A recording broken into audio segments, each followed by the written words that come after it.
இறைவா நீயே அனைத்தும். இறைவா நீ நன்றாக இருக்க வேண்டும். அன்புடன் காகபசுண்ட மாமுனிவர் வாக்கு. நிச்சயம் காகத்தின் வடிவில் இருந்து யான் பார்த்துக் கொண்டே இருக்கின்றேன். நிச்சயம் ஏதோ காகத்திற்கு உணவு அளித்தால் நலமாகும் என்பது.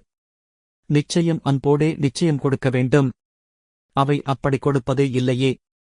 யானும் பார்த்துக் கொண்டே இருக்கின்றேன்.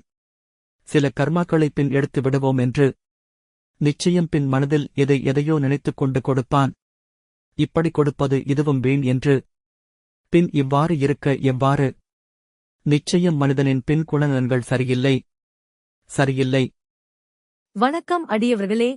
அடியவர்களது கர்மத்தை எடுக்க அன்புடன் காகபசுண்ட மாமுனிவர் காக்கை வடிவில் பல இல்லங்களுக்கு வரும்போது அடியவர்கள் அன்பாக அன்னமிடாமல் மனதில் எதையோ நினைத்து அன்னமிடுவதால் அவர்கள் கர்மாக்களை எடுக்காமலேயே சென்று விடுகிறார் என்று வாக்கு உரைத்துள்ளார்கள்.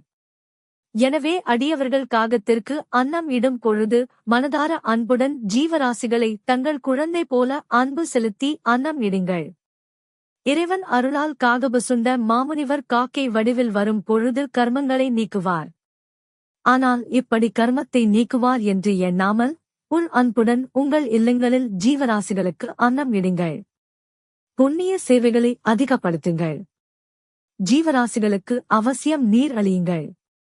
இறைவன் அருளால் சித்தர்கள் ஆசியால் வாழ்வு நலமாகும்.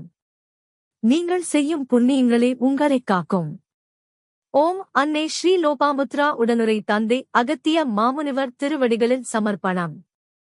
சர்வம் சிவார்ப்பணம்.